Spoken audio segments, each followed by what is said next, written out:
Good evening everyone. ये जो video है स्पेशली डेडिकेटेड है क्लास 10 में जो फाइनल एग्जाम्स होने वाले हैं मदरसा और माध्यमिक बोर्ड के। उसमें जो बच्चे शामिल होने वाले हैं उसमें जो मैथ्स का जो क्वेश्चन आने वाला है उसी से रिलेटेड ये वीडियो है। एक टेस्ट में बच्चों का लिया था जो कि एक तरह का सजेशन भी था। पूरा 90 मार्क्स का वो क्वेश्चन था। हर सेक्शन से जिस तरह से क्वेश्चन आते हैं सब कुछ उसी हिसाब से सेट किया गया था। आप लोग वीडियो को देखिए और डिस्क्रिप्शन में आप लोग को टेलीग्राम का लिंक मिल जाएगा जहां पे आप लोग जो क्वेश्चन है पीडीएफ फॉर्मेट में आप लोग पा सकते हैं। नई मैथ्स बोल के वहां पर चैनल है ये इस टेलीग्राम का आप लोग उसको चेक कीजिए, डाउनलोड कीजिए और उन्हीं सारे सवालों को यहाँ पर मैं सोल्व करने की कोशिश किया हूँ। सेक्शन वाइज एमसीक्यूज हैं, ट्रू फॉल्स हैं, फिर इन द ब्लैंक्स हैं, 2 मार्क्स से जो क्वेश्चन आते हैं, तमाम सेक्शन में कितने मार्क्स से क्वेश्चन आते हैं, कैसे करना पड़ेगा आपको, कितने क्वेश्चन में से कितने को अटेम्प्ट करना है, तमाम चीजें यहाँ पर डिस्कस की जाएंगी। फिलहाल ये जो वीडियो है इसमें मैं आप लोगों को बताऊंगा कि एमसीक्यू, फिर इन द ब्लैंक्स एंड 2 मार्क्स का जो है ट्रू फॉल्स, इन सबको मैं डिस्कस करूंगा। जो लॉन्ग क्वेश्चंस हैं उनको मैं अगले वीडियो में कवर करने की कोशिश करूंगा। आप लोग क्वेश्चन को डाउनलोड कीजिए जो कि आपको इंस्टाग्राम पे, सॉरी इंस्टाग्राम नहीं, टेलीग्राम में जो चैनल है वहां पे आपको पीडीएफ फॉर्मेट में मिल जाएगा। टेलीग्राम का जो लिंक है वो आपको मेरे डिस्क्रिप्शन में मिल जाएगा। आप लोग वहां से डाउनलोड कीजिए, क्वेश्चन को मैच कीजिए। तमाम क्वेश्चन जो है यहाँ पर आपको यहाँ पर डिस्प्ले भी किया जाएगा। क्वेश्चन वाइज हर क्वेश्चन को मैं सोल्व करने की कोशिश करूंगा। आप लोग देखिए और एग्जाम की जो तैयारी आप लोग कर रहे हैं बस उतना ही टाइम दीजिए, वीडियो को देखिए। मैथ का जो हम टाइम देते हैं मैथ के लिए उतने ही टाइम में वीडियो को देखिए, क्वेश्चन को देखिए कैसे सोल्व किए जाते हैं। ये एक तरह का सजेशन भी है आने वाले एग्जाम में जो 2025 में मदरसा और माध्यमिक के एग्जाम होने वाले हैं, उस एग्जाम के लिए मैथ का ये एक सजेशन भी है। बहुत ही ध्यान से तमाम एस्पेक्ट्स को मद्देनजर रखते हुए ये क्वेश्चन बनाया गया है और ये एक तरह का सजेशन भी है। आप इसको देखिए, चेक कीजिए, आपको फायदा जरूर होगा। तो चलिए वीडियो को शुरू करते हैं। टॉपिक है हम लोग का माध्यमिक या मदरसा बोर्ड एग्जाम 2025। इससे जो आने वाले क्वेश्चंस हैं उनको step by step question wise हम लोग सोल्व करेंगे। आप लोग यहाँ पे क्वेश्चन देख पा रहे होंगे। टोटल जो क्वेश्चन है आपके सामने है, मेरे हाथ में भी वही चीज है। मैं step by step question wise आप लोग को डिस्कस करूंगा। सबसे पहला जो क्वेश्चन आता है आपको एमसीक्यूज आते हैं, ऑप्शन होते हैं 4, उसमें से कोई एक टिक करना होता है। ठीक है, जो पहला क्वेश्चन है उसको आप लोग देखिए क्या है क्वेश्चन। ₹100 amounts to ₹121।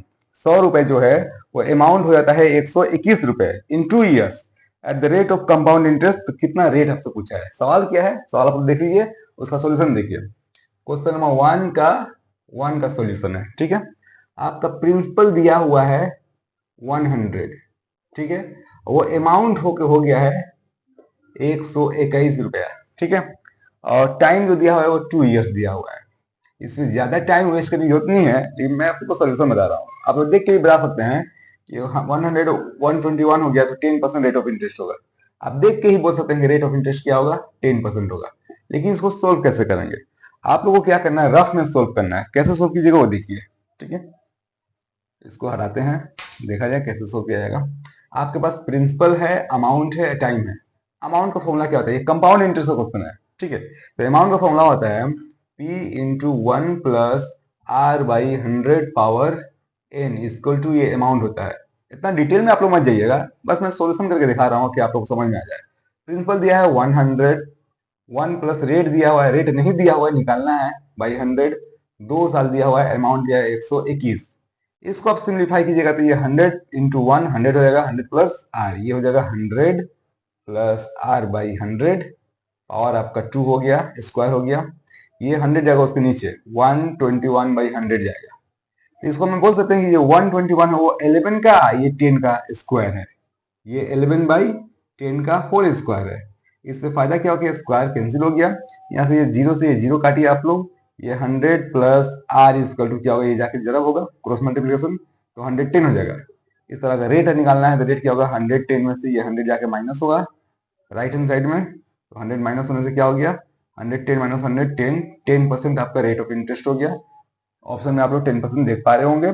ऑप्शन वहां पे आपको ABC बोल के ABCD बोल के मिलेगा, यहाँ पर मैं सिंपली स्लैश दे के दिया हूँ, लेकिन ऑप्शन आपका यही है 10%। ठीक है, अगला सवाल देखते हैं हम लोग।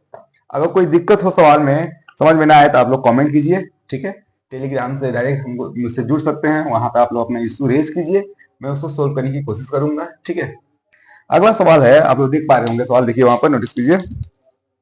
इन what condition one root of the equation a x square, दो नंबर देखेगा, a x square plus b x plus c, b x plus c equal to 0, ये एक क्वाड्रेटिक इक्वेशन का जनरल फॉर्म है। अब सवाल क्या बोला है कि in what condition one root of the equation will be 0, one root जो है ना अल्फा मान लीजिए 0 होता है।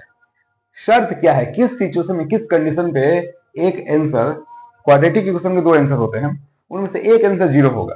तो आपको एक बात पता होगा कि ये जो पोर्शन है, ये जो है ना, ए यहां से हटाने के बाद अगर आपका एक आंसर 0 है, दूसरा आंसर कुछ भी हो, दोनों का प्रोडक्ट जो होता है ना वो यहाँ पे आता है, प्रोडक्ट ऑफ रूट्स, दोनों का प्रोडक्ट यहाँ पे आता है। तो अगर एक आंसर, एक रूट 0 दिया हुआ है तो दूसरा आंसर कुछ भी हो, मान लीजिए कि 5 हो गया, दोनों का प्रोडक्ट कितना होगा, 0 होगा। तो सी का वैल्यू 0 होगा तभी जाके एक आंसर 0 आएगा।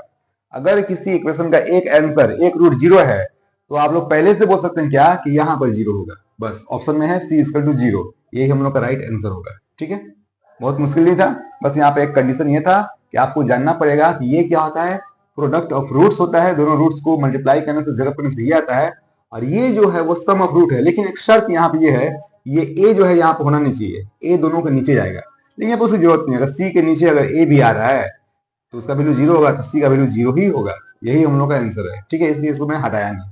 अगला सवाल देखते हैं। सवाल नंबर 3 जो है वो क्या कह रहा है, आप सवाल पढ़िए। ये ट्रिग्नोमेट्री से बोल रहा है कि if 2 cos 3 alpha, if 2 cos 3 alpha का वैल्यू क्या दिया हुआ है, 1 दिया हुआ है, तो आपसे अल्फा का वैल्यू पूछा जा रहा है कि अल्फा का वैल्यू क्या होगा।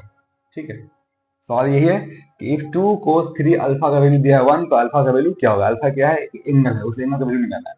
बहुत सिंपल सवाल है, देखते हैं क्या करते हैं लोग। ये 2 को आप उधर लेके जाइए, तो cos 3 अल्फा इक्वल टू क्या हो गया, 1/2 हो गया। अब बखूबी आप लोग जानते होंगे, इतना तो जानते होंगे, 10 का एग्जाम आप लोग देने वाले हैं तो इतना तो जरूर जानते होंगे, जो ट्रिग्नोमेट्रिकल रेशियो का जो टेबल है उससे रिलेटेड मैं वीडियो भी बनाया हूँ। ठीक है, मेरे चैनल पे आपको मिल जाएगा। तो उसमें हाफ जो है कोस कितना डिग्री का वैल्यू होता है, कोस 3 अल्फा इक्वल टू, यहाँ पर कोस 60 का वैल्यू क्या होता है, हाफ होता है। साइन 30 का हाफ होता है, वही 60 में कोस में मिलेगा आपको। अब यहाँ पर क्या होगा, आराम से हम लोग ये कोस कोस कैंसिल कर देंगे। यहाँ 3 अल्फा का वैल्यू कितना हो गया, 60 डिग्री हो गया। इस तरह अल्फा का वैल्यू क्या हो गया, 60 डिग्री बाई 3, इसको 3 से आप लोग डिवाइड कीजिए, 20 डिग्री हो गया। अल्फा का वैल्यू क्या हो गया, 20 डिग्री, ऑप्शन में है, आप लोग टिक कर सकते हैं। ठीक है, बहुत मुश्किल सवाल नहीं था, बस यहाँ पर आपको कोस 60 डिग्री का वैल्यू पता होगा, आराम से बना पाइएगा। ठीक है, देखते हैं अगला क्वेश्चन क्या कहता है।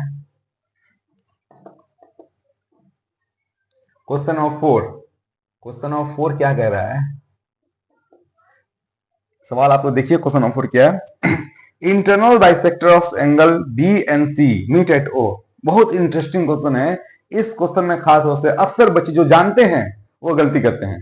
ठीक है, इस क्वेश्चन में ध्यान दीजिए आप लोग। क्या बोल रहा है कि एक ट्रायंगल है जिसका एंगल बी और एंगल सी का इंटरनल बाइसेक्टर ओ पे मिलता है। पहले ट्रायंगल बनाते हैं। ये ट्रायंगल है, मान लीजिए यहाँ पर ए है, यहाँ पर बी हो गया, यहाँ पर सी हो गया। अब इंटरनल बाइसेक्टर क्या होता है कि इस एंगल को बाइसेक्ट करता हुआ एक लाइन निकलेगा, और इस एंगल को भी बाइसेक्ट करता हुआ एक लाइन निकलेगा, जाके कहाँ मिल रहा है, ये ओ पे मिल रहा है। अब क्या बोल रहा है वो यहाँ पर देखिए, आप लोग पढ़िए। बी ए सी का वैल्यू दिया है 40, बी ए सी, ये एंगल जो है वो 40 डिग्री का एंगल दिया हुआ है। तो आपसे पूछा है बी ओ सी का मान कितना है, बी ओ सी ये एंगल कितना होगा। ठीक है, बहुत आसान सवाल है। अक्सर बच्चे क्या करेंगे, जो जानते हैं कि angle at centre is double the angle on circumference, theorem भी है कि किसी भी सर्कल में सेम आर्क पे एंगल अगर सेंटर पे बना है, ऐसा मामला है, मैं बता रहा हूं आपको कि एक सर्कल है, ये सेंटर पे बना हुआ जो एंगल है ना वो डबल होता है किससे, सर्कमफ्रेंस से बना हुआ एंगल से। ठीक है, ये कॉन्सेप्ट जो बच्चे जानते हैं वो झट से इसको गलत कर देंगे। और आपको ऑप्शन में 80 डिग्री मिल भी रहा है, देखिए ऑप्शन में 80 डिग्री है ना, तो क्या करेंगे अक्सर बच्चे, मैं टेस्ट लिया था, अक्सर बच्चे इसको 80 डिग्री किए थे। हालांकि ये बताया गया था ड्यूरिंग क्लासेस कि ये वो चीज नहीं है। यहाँ पर ये सर्कम सर्किल की बात नहीं हो रही है। ये जब बोल देगा कि ओ जो है ना, ओ जो है ये सर्कम सेंटर है, तब ये लॉजिक आप लोग लगाइएगा। यहाँ तो नहीं बोला है। अगर आप लोग इन सर्कल और सर्कम सर्कल के बारे में जानते होंगे तो किसी भी ट्रायंगल का इंटरनल बाइसेक्टर खींचकर वहां से इन सेंटर निकलता है, वहां से हम लोग इन सर्कल खींच सकते हैं, सर्कल सर्कल नहीं। तो ये जो बात है कि ये जो एंगल है वो डबल होगा इसका, ये कब वैलिड है, जब ओ सरकम सेंटर होगा तब। अभी ये वैलिड नहीं है, इसलिए 80 डिग्री आंसर नहीं होगा। अक्सर बच्चे गलती किए हैं, आप लोग भी गलती कर सकते हैं, इसलिए इस क्वेश्चन को ध्यान दीजिए। इसका आंसर क्या होगा, इसका शॉर्टकट एक ट्रिक है, एक फॉर्मूला है जो कंपटीशन के लिए बहुत इंपॉर्टेंट, अक्सर ये कंपटीशन में क्वेश्चन आता है, आप लोग फॉर्मूला जान लीजिए।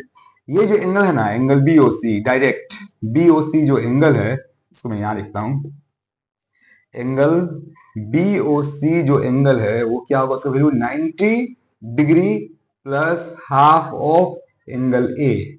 मतलब ये जो एंगल है वो क्या होगा, 90 डिग्री में आप इस एंगल का आधा जोड़िए, हाफ करके जोड़िए। बस एक फॉर्मूला है, फॉर्मूला याद रखिए बन जाएगा। कॉन्सेप्ट क्या होगी मैं बताऊंगा, अभी कॉन्सेप्ट क्या होगी बता रहा हूं, पहले ये फॉर्मूला से देखिए। ये 90 प्लस इस एंगल का हाफ, 40 का हाफ क्या होता है, 20 डिग्री होता है। ये 110 डिग्री हो गया, इसका आंसर 110 डिग्री होगा जो ऑप्शन में है। ध्यान दीजिए ऑप्शन में 80 डिग्री भी है, लेकिन वो आंसर नहीं होगा। ठीक है, अब चलते हैं इसका कॉन्सेप्ट, ये हुआ कैसे एक्चुअली। ठीक है, इसको एक अलग तरीके से बताता हूँ सेम क्वेश्चन को। ये फॉर्मूला आप लोग नोट डाउन कर लीजिएगा क्या होता है, उतना एग्जाम में करने की जरूरत नहीं है, बस ये कॉन्सेप्ट के लिए समझने के लिए बता रहा हूँ। अगर फॉर्मूला भूल गए तो इसको कर सकते हैं। देखिए एक चीज, जब ये 40 डिग्री है तो इन पूरे दोनों एंगल का सम कितना होगा, 140 होगा। Angle B plus angle C का सम कितना होगा, 140 होगा। क्यों, तीनों एंगल का सम 180 होता है, सभी बच्चे जानते हैं, क्लास 6 7 में बताया गया ये चीज। उसके बाद ये जो एंगल है हाफ है ना पूरे का, ये भी एंगल हाफ है पूरे का, जब ये बाइसेक्टर बोल दिया गया तो ये हाफ ही होगा। तो जब कंप्लीट एंगल का सम 140 है तो इन हाफ एंगल का सम क्या होगा, ओबीसी, एंगल ओबीसी और एंगल ओसीबी, ओसीबी का सम क्या होगा, 70 होगा। जब कंप्लीट एंगल का सम 140 है तो हाफ एंगल का सम क्या होगा, उसका हाफ हो जाएगा, 70 हो जाएगा। ये तो बखूबी आप लोग समझ रहे हैं। अब ध्यान दीजिए, यहाँ पर जो ट्रायंगल, एक छोटा सा ट्रायंगल दिख रहा है, यहाँ पर ओ है, यहाँ पर बी है, यहाँ पर सी है। इन दोनों का सम, ये दोनों बराबर नहीं है, हो भी सकते हैं उससे, लेकिन मतलब नहीं है, मेंशन नहीं किया गया। इन दोनों का सम 70 है, तो तीसरा एंगल क्या होगा, एंगल बी ओ सी क्या होगा। तो बताइए, तीनों का सम 180 होता है ना, उसमें से इन दोनों का सम क्या है, 70 दिया हुआ है। आप लोग 180 में 70 माइनस कीजिए, 110 हो जाएगा, जो कि पहले ही आ चुका है फॉर्मूला से। ठीक है, ये कॉन्सेप्ट है। उम्मीद है ये बात समझ में आई होगी। अगर समझ में नहीं आई है तो आप लोग कॉमेंट कीजिए और टेलीग्राम पे हमको डीएम कीजिए, मैं वहां से आपको ये एक्सप्लेन करने की कोशिश करूंगा। अगला सवाल देखते हैं, सवाल नंबर 5 क्या बोलता है सॉरी, सवाल नंबर 5 क्या बोलता है देखा जाए। सवाल नंबर 5 है, आप लोग वहां पर पढ़िए। The ratio of volumes of two solid spheres. बहुत आसान सवाल, इसमें कोई फॉर्मूला की जरूरत नहीं है। ठीक है, आप लोग समझिए कि रेशियो ऑफ वॉल्यूम्स, वॉल्यूम का रेशियो दिया हुआ है, दो स्फीयर्स हैं, क्या है, दो स्फीयर्स हैं। ठीक है, इसका वॉल्यूम, इसका वॉल्यूम का रेशियो दिया है 1:8। समझ आई बात। क्या पूछा है आपसे, ratio of curve surface area, curve surface area, area curve surface area मतलब एरिया ही समझ लीजिए, इसमें कोई फॉर्मूला की जरूरत नहीं है। इससे पहले एक वीडियो में भी ये कॉन्सेप्ट डिस्कस किया था। ऐसे सवाल कंपटीशन में आते हैं, वहां पे चंद सेकंड का ये खेल है, इसमें बहुत कुछ नहीं करना है। समझिए एक चीज, वॉल्यूम का जो रेशियो दिया ना वो क्यूब है किसी ना किसी का। देखिए ये 1 का ही क्यूब है, ये 2 का क्यूब है, मतलब इसमें रेडियस होता है ना, इससे में क्या रेडियस होता है। यहां से हम लोग काम कर सकते हैं, रेडियस 1:2 रेडियस 2, इसका क्यूब रूट कीजिए आप लोग, तो 1 का क्यूब रूट 1 ही होता है, और 8 का क्यूब रूट क्या होता है, 2 होता है। ये बात तो समझते हैं। अब इसको वापस समझते हैं अगर रेडियस दिया हुआ है तो वॉल्यूम कैसे निकालेंगे हम लोग, इसका क्यूब कीजिए और इसका क्यूब कीजिए, वॉल्यूम का रेशियो निकल गया अगर रेशियो और परसेंटेज की बात हो तो कोई फॉर्मूला नहीं है। एक्चुअली वॉल्यूम का फॉर्मूला क्या क्या होता है, 4/3 पाई आर क्यूब, लेकिन इसकी कोई जरूरत नहीं है। यहाँ पर रेडियस का क्यूब होगा, ये तो कांस्टेंट टर्म है, 4/3 पाई कांस्टेंट टर्म है, तो इस क्वेश्चन में इस फॉर्मूला की कोई जरूरत नहीं है। आप लोग समझिए कि रेडियस का रेशियो हम निकाल चुके हैं। अब जो पूछे 3 बातें हैं यहाँ पर, इसको मैं फर्दर एक्सप्लेन करूंगा। अब रेडियस है, आपको एरिया पूछा है, तो 1 का स्क्वायर 1 ही होता है, 2 का स्क्वायर 4 होता है, यही हम लोग का आंसर है, इससे बेसिक कुछ नहीं करना था। अब समझिए 3 बातें हैं। रेडियस का रेशियो दिया हुआ है, तो वॉल्यूम निकालने के लिए इसका क्यूब कर दीजिए, वॉल्यूम निकल जाएगा, वॉल्यूम का रेशियो। और इसका स्क्वायर कीजिए तो स्क्वायर का एरिया का रेशियो निकल जाएगा। अगर एरिया दिया हुआ है तो स्क्वायर रूट कीजिए, रेडियस निकल जाएगा। क्यूब कीजिए, रेडियस को क्यूब करना पड़ेगा, इसको क्यूब करने से नहीं होगा। एरिया के रेशियो को क्यूब करेंगे तो ये नहीं आएगा, आपको रेडियस पहले आइडेंटिफाई कर लेना पड़ेगा, उसका क्यूब कीजिए, वॉल्यूम निकलेगा, उसका स्क्वायर कीजिए, एरिया निकलेगा। बहुत मुश्किल चीज नहीं है, उम्मीद है समझ में आ गई होगी। ऑप्शन जो है 1:4 यही राइट ऑप्शन है। टिक कीजिए आप लोग। अगला सवाल देखते हैं, सवाल नंबर 6।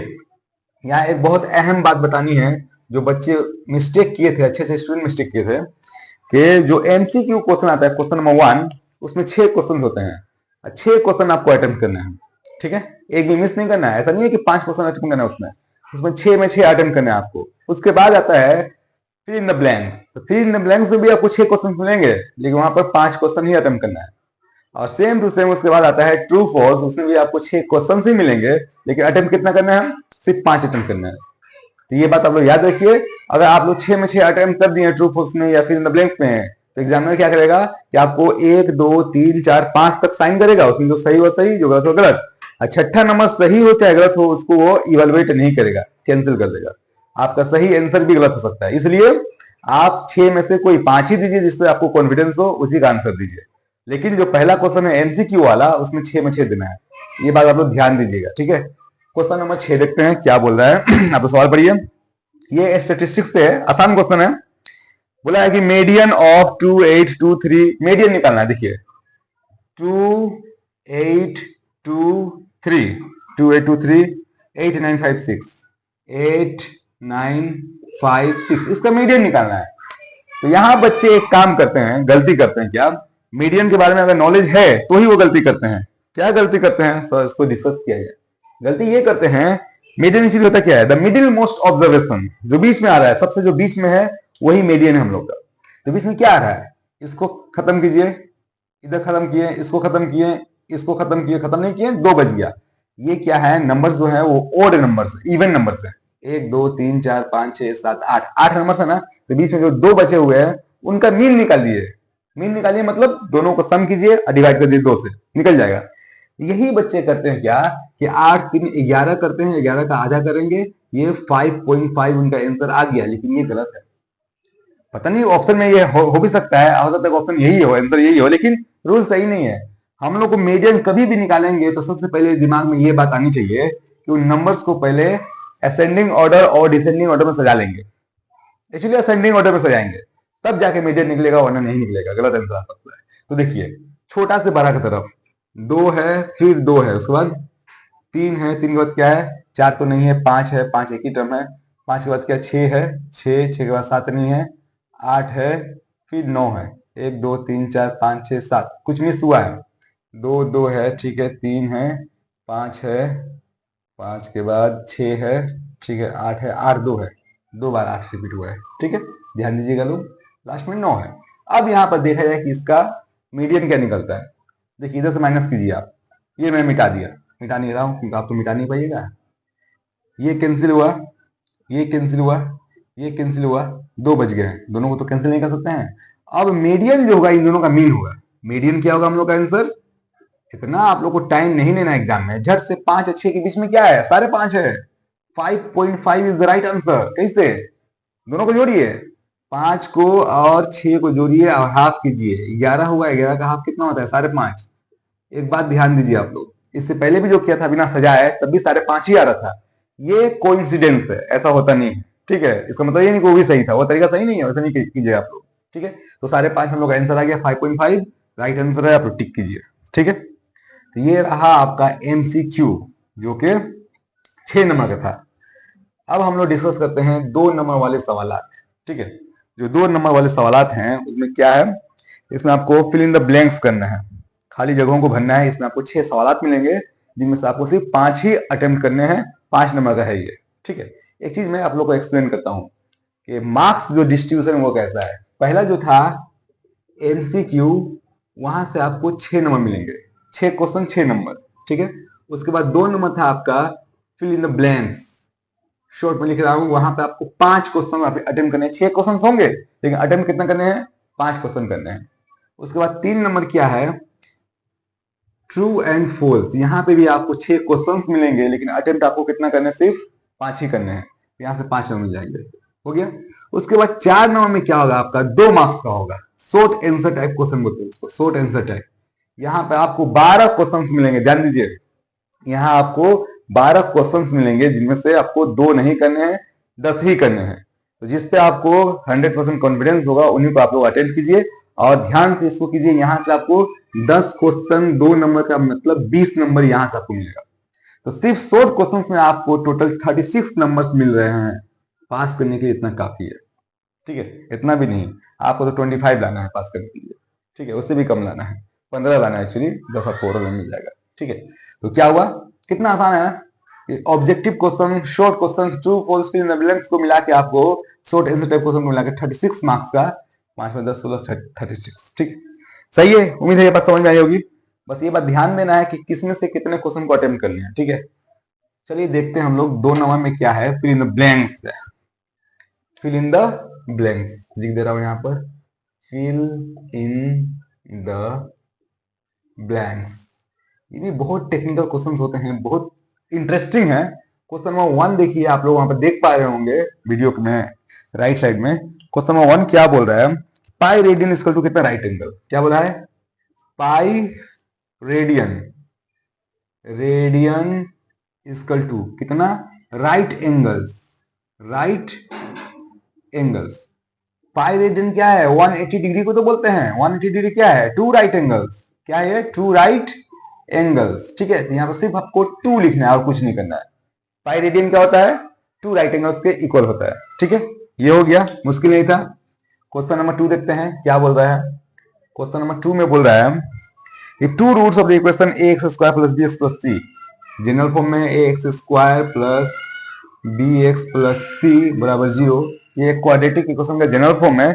इसमें क्या बोल रहा है कि 2 roots of the equation are real and equal. Roots क्या है, रियल है and, sorry, real and equal है। रियल एंड इक्वल जो है ये कब होते हैं, जब डिस्क्रिमिनेंट होता है बी स्क्वायर माइनस 4ac, ये जब 0 के बराबर होता है। थोड़ा सा इसको एक्सप्लेन करूं, ये डिस्क्रिमिनेंट क्या होता है। श्रीधर आचार्य फॉर्मूला आप लोग पढ़े होंगे, माइनस बी, एक्स का वैल्यू कैसे निकालते हैं, minus b plus minus root over, जो रूट के अंदर है, root over b square minus 4ac, वही डिस्क्रिमिनेंट कहलाता है। डिस्क्रिमिनेंट मतलब क्या, वही डिसाइड करता है कि जो आने वाला आंसर है उसका नेचर क्या होगा, नेचर ऑफ रूट्स। पूरा एक डेडिकेटेड चैप्टर है इस पे कि नेचर ऑफ रूट्स क्या होते हैं। 3 तरह के होते हैं। अगर बी स्क्वायर माइनस 4ac जो है, इसके ऊपर एक वीडियो भी मैं बनाया हूं, आप तो देख सकते हैं, वहां पर समझ में आएगा आपको कि बी स्क्वायर माइनस 4ac का वैल्यू अगर 0 से बड़ा हुआ, मतलब पॉजिटिव नंबर हुआ, तो वहां पे जो आंसर आने वाले हैं, जो रूट्स आने वाले हैं, वो रियल एंड अनइक्वल होंगे। 2 अलग अलग आंसर आएंगे, रियल नंबर्स होंगे। उसके बाद अगर वो बी स्क्वायर माइनस 4ac 0 के बराबर हो गया, जो कि यहां पर बोला गया है, अगर 0 के बराबर हो गया तो उस केस में क्या होते हैं, दोनों रूट्स जो है ना वो इक्वल होंगे। रियल तो होंगे लेकिन इक्वल होंगे। प्रैक्टिकली बोला जाए, लिटरली तो एक ही आंसर आएगा, ठीक है। सेम नंबर्स होंगे, दोनों आंसर एक ही आएगा, सेम होगा, रियल होगा और इक्वल होगा। वही बात बोला है कि रूट्स जो है यहाँ पर रियल और इक्वल है। और जो थर्ड बात है, तीसरी बात वो ये है कि अगर बी स्क्वायर माइनस 4ac का वैल्यू 0 से कम हो गया, माइनस में हो गया, तो उस केस में रियल रूट्स नहीं होते हैं। अब वो इमेजिनरी हो जाएंगे, जिसके बारे में कोई डिस्कशन नहीं करना है, सिलेबस में मौका नहीं है, ठीक है। देखा जाए क्या बोल रहा है। तो इस इक्वेशन के जो रूट्स हैं वो रियल एंड इक्वल हैं। इसका मतलब जैसे ये बात हम लोग देख लेंगे रियल एंड इक्वल, झट से ये बात हम लोग लिख देंगे, b square minus 4ac equal to 0 होगा। अब यहाँ पर आपको क्या पूछा है, बी स्क्वायर का वैल्यू पूछा है। क्या पूछा है ऑप्शन में, बी स्क्वायर का ऐसा दिया गया है, बी स्क्वायर के बराबर क्या होगा। क्या होगा देखिए, बी स्क्वायर बराबर क्या होगा, 4ac उधर जाएगा, प्लस में 4ac हो जाएगा। इससे ज्यादा तो कुछ करना नहीं था इसमें। लेकिन आप लोग जो टेक्निक्स है ये जानिएगा, जो रूल्स है वो जानिएगा, तो आराम से कर पाइएगा। शॉर्ट क्वेश्चंस में ज्यादा टाइम लगते नहीं है, लेकिन फॉर्मूला, रूल्स, ये सब तो जानने पड़ेंगे ना, बिना जाने हुए हम लोग नहीं कर पाएंगे। देखते हैं अगला क्वेश्चन। ये तो समझ में आ गया, बी स्क्वायर इक्वल टू क्या होगा, 4ac होगा, ठीक है। क्वेश्चन नंबर 3 देखते हैं। याद रहे कि आपको सिर्फ कितने क्वेश्चन अटेम्प्ट करने हैं इसमें, 5। मैं 6 पूरा करूंगा, लेकिन आप लोग 5 ही कीजिएगा, ठीक है। क्वेश्चन नंबर जो 3 और क्या बोल रहा है कि length of diagonal of a cube with each edge of 6 centimetre. एक क्यूब है, क्यूब समझते हैं आप लोग, क्यूब, ये क्यूब है, इसको हिंदी में घन कहते हैं, ठीक है। इसका वन साइड दिया हुआ है 6 सेंटीमीटर, 6 सेंटीमीटर ही दिया हुआ है वन साइड। इसका डायगोनल पूछा है, डायगोनल मीन्स इस कोना से इस कोना पे जाएगा, डायगोनल, बस कुछ नहीं है। डायगोनल का फॉर्मूला होता है, क्या होता है, a रूट 3 होता है। a root 3, a means one side, one side दिया हुआ कितना, 6√3, वहां पे क्या हो जाएगा 6√3 सेंटीमीटर हम लोग का आंसर होगा। ठीक है, भर सकते हैं आप लोग, बहुत मुश्किल नहीं था। अगला सवाल देखते हैं लोग, सवाल नंबर 4 क्या बोल रहा है। सवाल नंबर 4 जो है वो बोल रहा है आप लोग पढ़िए, सवाल सामने है। अगर विजिबिलिटी में कुछ इशू हो रहा होगा, साउंड में कुछ इशू हो रहा होगा, वैसे इशू हो रहा है, मैं बाद में वीडियो देखता हूँ तो समझ में आता है, उसके लिए मैं खट रहा हूँ, काम कर रहा हूँ, एडवांस टेक्नोलॉजी लाने की कोशिश कर रहा हूँ। लाइटिंग जो कंडीशंस है उसको भी सुधारने की कोशिश करूंगा। आने वाले वीडियोस आपको अच्छे मिलेंगे, बस मुझसे जुड़े रहिए, आपको फायदे होंगे। और अगर फायदे हो रहे हैं तो आप लाइक कीजिए, सब्सक्राइब कीजिए, शेयर कीजिए दोस्तों में। ठीक है, नॉलेज जो है ना उसको बांटना चाहिए, बांटिएगा तो नॉलेज बढ़ेगा। ठीक है, तो आपको अगर फायदा हो रहा है तो इसको शेयर कीजिए, बाकी जो बच्चे वो भी देखें। ठीक है ना देखा जाए, क्वेश्चन नंबर 4 बोल रहा है क्या, in triangle A B C, एक ट्रेंगल है ए बी सी में, ट्रिगोनोमेट्री से ये सवाल है, sine b plus c by 2 का वैल्यू क्या होगा। Sine angle B plus c by 2 का वैल्यू क्या होगा। थोड़ा सा समझते हैं नक्शा बना के। ये एक ट्रेंगल है, राइट एंगल ट्रेंगल नहीं है। अगर राइट एंगल ट्रेंगल बोल देता तो मसला ही नहीं था, आराम से हम लोग कर पाते। देखा जाए, 3 साइड्स हैं ए बी और सी, तो 3 एंगल्स भी हैं। यहाँ पर बी प्लस सी बाई 2 के यहाँ पर हम लोग क्या ले सकते हैं, थोड़ा सा देखिए आप लोग, आसान है। तीनों एंगल का सम क्या होता है, angle A plus B plus C क्या होता है बताइए तो। वैसे मैं लाइव नहीं हूं, नहीं तो मैं कमेंट करने को कहता, वैसे कमेंट आप लोग कीजिएगा, रिस्पॉन्ड मैं बाद में करूंगा। तीनों एंगल का सम 180 होता है, सभी बच्चे जानते हैं।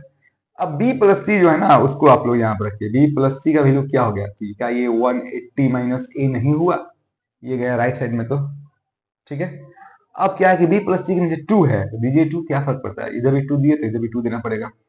अब ये b प्लस सी बाई 2 के बराबर क्या हो गया, ये 2 किसके नीचे है, दोनों के नीचे है, तो 180 के नीचे लाइएगा तो वो 90 होगा, और a के नीचे लाइएगा तो वो a बाई 2 होगा। क्या ये बात समझ में आई। अगर ये बात समझ में आई तो आप लोग एक काम कर सकते हैं, इसको ऐसे लिख सकते हैं हम लोग, sine b plus c by 2 को लिख सकते हैं 90 माइनस a बाई 2, a/2। अब यहाँ पे आप लोग बोल सकते हैं कि साइन 90 माइनस थीटा क्या होता है, तो वो कॉस थीटा होता है, a/2 हम लोग का राइट आंसर होगा। ठीक है, ये बात समझ में आ रही है, तो इसको इधर करते हैं, हो सकता है इमेज से छुप जा रहा हो। क्या होगा ये, साइन 90 माइनस थीटा क्या होता है, ये कॉस a/2 हो गया। यही हम लोग का करेक्ट आंसर है, वहां पे ये भरना पड़ेगा। थोड़ा ये टेक्निकल है, इसको थोड़ा प्रैक्टिस आप लोग कर लीजिएगा। सवाल नंबर 4 देखते हैं, 4 तो हो गया, 5 देखते हैं लोग क्या बोल रहे हैं। सवाल नंबर 5, सवाल नंबर 5 क्या बोल रहा है, the longest code of a circle, circle का लॉन्गेस्ट कॉर्ड, कॉर्ड क्या होता है पहले ये जानिए। दो पॉइंट्स को मिलाने वाले लाइन को कॉर्ड्स कहते हैं, सर्कमफ्रेंस पे दो पॉइंट्स को मिलाने वाले लाइन को क्या कहते हैं, कॉर्ड। इसमें multiple codes, infinite number of codes हो सकते हैं। ठीक है, लेकिन जो भी कोड होगा सबसे बड़ा कोड कौन होता है, तो सिंपल सी बात है, जो बीच से गुजरेगा वही ना सबसे बड़ा होगा। ठीक है, लॉन्गेस्ट कोड कौन हुआ, जो बीच से गुजरा, जो बीच से गुजरा तो डायमीटर है, डायमीटर भी एक कोड है, diameter is a code which is the longest code of a circle, circle का ये सबसे बड़ा कोड है। तो क्या बोला है कि longest code of circle is diameter, answer क्या होगा हम लोग का, डायमीटर। बस ये नॉलेज बेस्ड था, इंफॉर्मेशन बेस्ड था, क्या कि सर्कल का सबसे बड़ा कोड कौन सा होता है, डायमीटर होता है, diameter is the longest code of a circle, that's it, इससे बेसिक कुछ नहीं करना है, इसमें कुछ बनाना नहीं था। सवाल नंबर 6 देखते हैं, लेकिन ध्यान रहे, फिर मैं बोल रहा हूं कि आपको 5 ही करने थे, मैं सोल्व कर रहा हूं, सब सोल्व कर दे रहा हूं, आपको जिस पे कॉन्फिडेंस होगा उसको सोल्व कीजिएगा। ठीक है, सवाल नंबर 5 क्या बोल रहा है, 6, if the mean of x1 x2 x3, x1 x2 x3 ऐसे जाके वो xn तक जा रहा है, इसका मीन क्या दिया है, x बार दिया है, इसका मीन क्या दिया है, x बार दिया है। यहां लिखता हूं इसको, मीन क्या दिया है, mean equal to x bar mean का सिंबल भी है। तो आपसे क्या बोला है कि ए एक्स वन, तो a1 x1 a2 x2 इस तरह करके आपको ए एन एक्स एन तक जा रहा है, उसका मीन क्या होगा? बहुत सिंपल सी बात है, आपका आंसर डायरेक्ट मैं आंसर लिख दे रहा हूं, फिर समझाऊंगा। जब इसका मीन क्या है, एक्स बार है, तो इसका तो मीन निकालेंगे तो ए कॉमन जाएगा। ए कॉमन, सॉरी यहाँ पर वन नहीं है, ए टू नहीं है, सब में ए ही है। ए कॉमन गया तो बाकी क्या बच गया, एक्स वन बच गया, एक्स टू बच गया, यही चीज बच गया। तो उसका तो मीन जानते हैं हम लोग, एक्स बार आंसर होगा। ठीक है, इससे वैसे कुछ करना नहीं है इसमें। अगर चाहे आप लोग तो इसको एक और तरीके से किया जा सकता है, मैं दिखा दो, ये आंसर हो गया वैसे। इसको हम लोग करते हैं, ये इसका मीन कैसे निकालेंगे, x one plus x two plus x three, इस तरह करते करते एक्स एन तक जाएंगे। और जितने नंबर है, कितने नंबर है, एन नंबर है, एन से डिवाइड किए तो मीन निकल गया ना। ठीक है, अब क्या बोला है, इसका मीन निकालना है, तो मैं निकालता हूं इसका mean, a x one plus a x two, इस तरह करके आपको जा रहा है ए एक्स एन तक जा रहा है। ठीक है, इसका मीन निकालना है, इसको भी हम लोग एन से डिवाइड करेंगे। ठीक है, ऊपर क्या कॉमन जा रहा है, सब में ए कॉमन जा रहा है, तो बच क्या गया, x one plus x two plus, इस तरह जाके आपको एक्स एन तक बच गया, नीचे एन ही है। अब जो यही तो चीज है, इसका वैल्यू ये चीज सेम टू सेम, सिर्फ ए यहाँ पे कॉमन है, बाकी तमाम चीजें जो है सेम टू सेम है। तो इसका जो वैल्यू था, एक्स बार का, सॉरी, तो ए को यहाँ रखिए, इस पूरे का वैल्यू यहाँ पर है एक्स बार, तो आंसर आपका क्या आ गया है, ए इंटू एक्स बार, पहले ही बता दिया गया, समझने के लिए काफी है। ठीक है, तो इस तरह हम लोग एमसीक्यू एंड फिर इन द ब्लैंक्स कवर किए। अब हम लोग कवर करेंगे लोग ट्रू फॉल्स। ट्रू फॉल्स में अक्सर और बेशतर क्वेश्चन जो होते हैं वो इंफॉर्मेशन बेस्ड होते हैं, सिर्फ सवाल पढ़िए और उसको जवाब दीजिए। कुछ कुछ क्वेश्चन ऐसे होते हैं जिसको आप सोल्व कीजिएगा। तो देखा जाए, आप लोग देखिए, MCQ, sorry, true and false, सवाल नंबर 3, ट्रू एंड फॉल्स। ये भी आपका 5 नंबर का होता है, 6 क्वेश्चन दिए जाएंगे लेकिन 5 मार्क्स के होंगे। ठीक है, तो किन्हीं 5 को ही अटेम्प्ट करना, वहां पे लिखा हुआ भी देखिए, अटेम्प्ट एनी 5। ठीक है, या आंसर एनी 5, राइट ट्रू और फॉल्स, ऑफ हो गया है, स्पेलिंग मिस्टेक है, राइट ट्रू और फॉल्स एनी 5। मैं सभी करता हूं, आप लोग देखिए क्वेश्चन नंबर 1 क्या बोल रहा है, पढ़िए आप लोग, मैं भी पढ़ता हूं।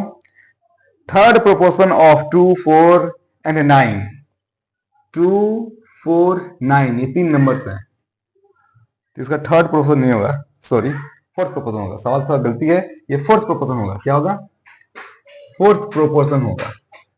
सवाल में मिस्टेक है, थर्ड प्रोपोर्शन नहीं होगा, क्या होगा, फोर्थ प्रोपोर्शन, क्योंकि जब 3 नंबर दे ही दिया गया तो फिर तीसरा क्यों पूछेगा आपसे, फोर्थ प्रोपोर्शन पूछ रहा है। तो फोर्थ प्रोपोर्शन आपको निकालना है, वो कितना होगा, एक्चुअली निकालना नहीं, दिया गया है 18 दिया गया है। ये क्या 18 ये वैलिड है? तो हम लोग क्या करते हैं, प्रोपोर्शन कुछ करना नहीं है, आपको कुछ नहीं करना है, इन दोनों को गुना कीजिए और इन दोनों को गुना कीजिए, अगर इक्वल है तो ये प्रोपोर्शन है। 18 36 हुआ, 4 9 36 हुआ, सही है। 2 इंटू 18 कितना हुआ, इतना नहीं करना आप लोग को, आप लोग को तो समझा दिया गया, मैं यहाँ पर दिखा रहा हूं करके, ये 36 हो गया। और इसको भी गुना कीजिए, 4 इंटू 9 कितना हो गया, 36 हो गया। अगर ये बराबर है, ये चारों नंबर प्रोपोर्शन में है, जब प्रोपोर्शन में तो फोर्थ प्रोपोर्शन यही होगा, सही बोल रहा है। तो एक नंबर क्या हो गया, एक नंबर आपका ट्रू हो गया, यहाँ लिखता हूं, एक नंबर जो था वो क्या हो गया आपका, ट्रू हो गया। 2 नंबर यहां करेंगे लोग, 3 नंबर यहां कर देंगे लोग, 4 नंबर, 5 नंबर और 6 नंबर यहां करेंगे लोग। ठीक है, देखा जाए, पहला क्वेश्चन हुआ। क्वेश्चन नंबर 2 क्या है, आप लोग पढ़िए, पढ़ के समझिए, खुद से बनाने की कोशिश कीजिए, ना बने वीडियो को पॉज कीजिए, क्वेश्चन पढ़िए, खुद से बनाइए, नहीं बने तो सॉल्यूशन देख लीजिए, लेकिन बाद में फिर बन जाना चाहिए। ठीक है, क्वेश्चन नंबर 2 क्या बोल रहा है, क्वेश्चन नंबर 2 बोल रहा है, the maximum value of sine theta is 1। Sine theta का जो मैक्सिमम वैल्यू है वो 1 होता है, ये बोल रहा है। मैक्सिमम वैल्यू क्या होता है, 1 होता है। क्या 1 होता है, कैसे आप समझिएगा, अगर आपको टेबल याद है ना, तो टेबल से ही समझ लीजिए। साइन 0 का 0 होता है, साइन 30 का 1/2 होता है जो 1 से कम है, साइन 45 का 1/2 होता है जो कि वो भी 1 से कम है, साइन 60 का √3/2 होता है, एंड साइन 90 होता है 1। तो पूरे टेबल में साइन का मैक्सिमम वैल्यू क्या है, 1 ही है, ये मैक्सिमम वैल्यू 1 ही होता है, ये ट्रू है। तो आज इसको समझना है, साइन क्या है समझते हैं लोग, साइन क्या है, sine theta equal to p/h है। ठीक है, किसी भी ट्रेंगल में साइन 90 पर क्या होता है, किसी भी ट्रेंगल में हाइपोटेनस हमेशा बड़ा होता है, हाइपोटेनस हमेशा बड़ा होता है। तो जब नीचे बड़ा होगा तो ऊपर छोटा होगा, परपेंडिकुलर छोटा छोटा होता है, जब नीचे बड़ा तो वो 1 से कम होगा। तो इसका वैल्यू तो 1 तक पहुंच ही नहीं रहा है, तो फिर इसका मैक्सिमम वैल्यू 1 कैसे हो गया, हो सकता है ये जो एंगल है ये ऐसे से इसको कम कीजिए, ये मान लीजिए 30 था, अब कितना हो गया, ये 60 हो गया। जैसे ये एंगल बढ़ रहा है आपका परपेंडिकुलर तो वही रह रहा है, लेकिन बेस जो है वो छोटा हो रहा है कि नहीं, बेस यहाँ पर इतना बड़ा था अब इतना बड़ा हो गया। इसको और नजदीक कीजिए, बेस और छोटा हो गया। इसको जब और नजदीक कीजिएगा आके जब इसमें मिल जाएगा, जब 90 बनेगा ये सारा चीज आपका खत्म हो जाएगा। साइन 90 का मैं वैल्यू निकाल के दिखा रहा हूँ कि साइन 90 का वैल्यू कैसे निकालते हैं, ध्यान दीजिए। जैसे ही यहाँ पर आके इसमें मिला दिए हम लोग, कितना डिग्री बना, 90 डिग्री। जहां पर बेस क्या हो गया, बेस 0 हो गया। परपेंडिकुलर, अच्छा हाइपोटेनस कहाँ गया, हाइपोटेनस जो है आके परपेंडिकुलर मिल गया, यहाँ पर क्या हो गया, हाइपोटेनस के बराबर परपेंडिकुलर हो गया। ठीक है, तो साइन 90 के केस में क्या होता है कि हाइपोटेनस और परपेंडिकुलर का लंबाई जो है वो बराबर हो जाता है। बहुत इंपॉर्टेंट बात बता रहा हूँ, टेक्निकल बात है, समझिए। हाइपोटेनस और परपेंडिकुलर बराबर हो सकता है कब, साइन 90 के केस में, 90 डिग्री के केस में।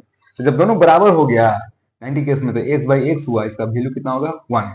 अब इससे बड़ा या इससे छोटा नहीं हो सकता, इसलिए maximum value of sine theta क्या हो गया, 1 हुआ। उसी तरह maximum value of cos theta भी 1 ही होता है। ठीक है, ये बात याद रखिए। एक बात समझिए आप लोग कि साइन का वैल्यू मैक्सिमम वैल्यू 1 होगा, ठीक है, मिनिमम वैल्यू 0 होगा। कोस का मिनिमम वैल्यू 0 होगा, मैक्सिमम वैल्यू 1 होगा।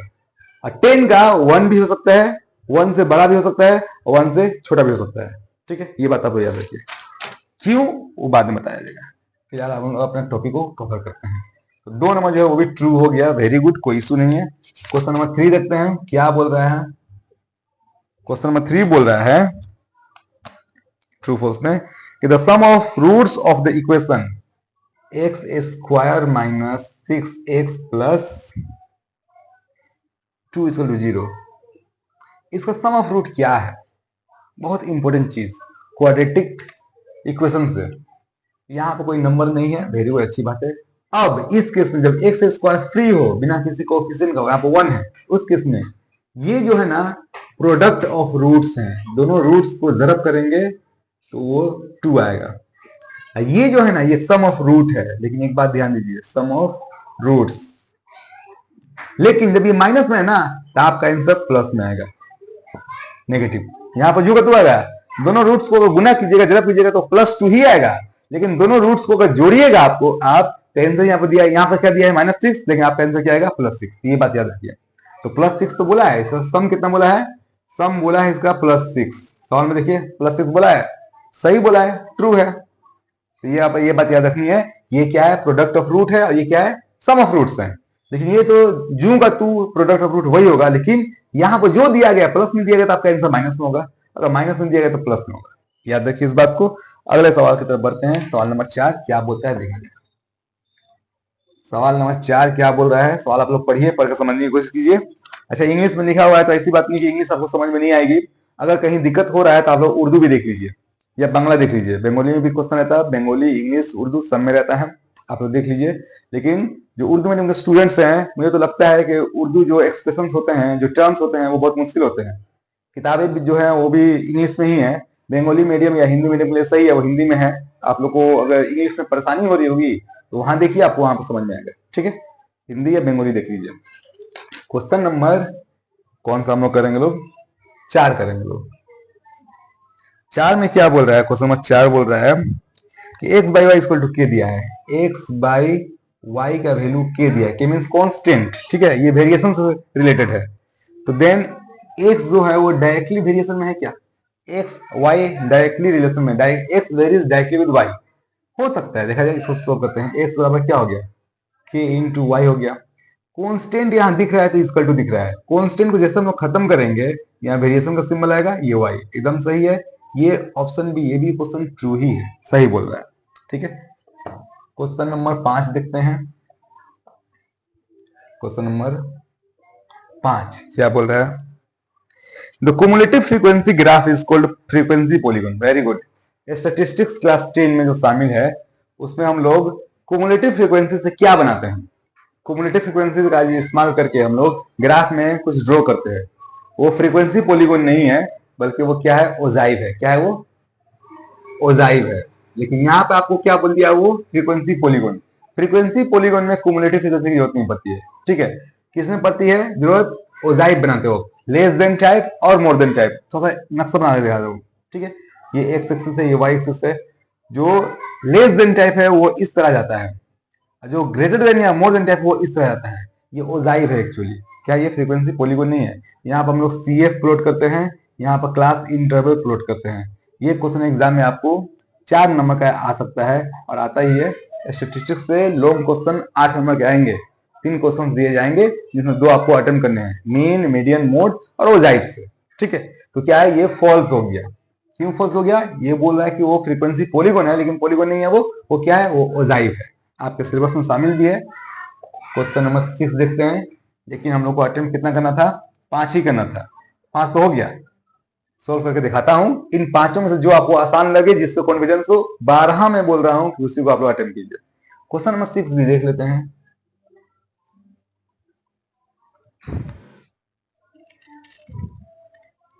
The corresponding angles of two triangles are equal। अच्छा, 2 ट्रायंगल्स हैं, उनके आमने सामने के एंगल्स बराबर हैं। ये एंगल जो है आपन आमने सामने के, ये जो एंगल है वो इसके बराबर है, ये एंगल इसके बराबर है और ये एंगल इसके बराबर है। तो क्या दोनों ट्रायंगल क्या होंगे? कॉन्ग्रुएंट होंगे। यहां बोल रहा है कॉन्ग्रुएंट होंगे, कॉन्ग्रुएंट नहीं होंगे। कॉन्ग्रुएंट होने के लिए हमको साइड साइड साइड चाहिए, साइड एंगल साइड चाहिए, या साइड एंगल एंगल इक्वल होने चाहिए। अगर एंगल एंगल एंगल इक्वल हो रहे हैं तो उस केस में कॉन्ग्रुएंट नहीं होता है, सिर्फ सिमिलर होता है। ये सिमिलैरिटी में यही कॉन्सेप्ट था कि अगर 2 ट्रायंगल के कोरस्पोंडिंग एंगल्स जो हैं वो जो हैं इक्वल हैं, तो जो दोनों ट्रायंगल्स क्या होंगे? सिमिलर होंगे और साइड उनके प्रोपोर्शनल होंगे। तो यहाँ पर कॉन्ग्रुएंसी की कोई बात नहीं है, इसलिए फॉल्स हो गया। 2 ट्रायंगल के अगर एंगल्स बराबर हैं, उनका सकल सूरत बराबर हो सकता है, साइज के बारे में डिस्कस नहीं किया गया है, तो वो सिमिलर होंगे। सिमिलर का ये सिंबल है, वो सिमिलर होंगे, कॉन्ग्रुएंट नहीं होंगे। ये कॉन्ग्रुएंट का सिंबल है, उसमें सिमिलर भी है, बराबर भी है, सिमिलर भी है, सकल सूरत भी बराबर है और एरिया में भी, जसामत में भी बराबर है, तो उसको हम कॉन्ग्रुएंट बोलेंगे। लेकिन क्या यहाँ पे ये पॉसिबल है? एंगल बराबर होने से ये बात हम लोग नहीं बोल पाएंगे कि ये कॉन्ग्रुएंट है, क्या सिर्फ सिमिलर है, इसलिए क्या हो गया? ये फॉल्स हो गया, ठीक है। तो इस सेशन में, इस वीडियो में यहीं तक। जस्ट इसके बाद ही मैं शूट करूंगा अगला वीडियो, जो 2 मार्क्स के जो क्वेश्चंस हैं वो आपको टेलीग्राम में तो जो लिंक है वहां से आपको पीडीएफ मिल ही जाएगा। आपको क्वेश्चंस भी यहाँ पे मैं दे दूंगा, सप्लाई कर दूंगा। तमाम क्वेश्चन को या के बाद दिख रहे हम लोग सोल्व करेंगे, देखते हैं, उसमें भी मजा आएगा। चलिए ठीक है, अगला वीडियो की वेट कीजिए। आज के लिए, अभी के लिए इतना काफी है। Thank you very much.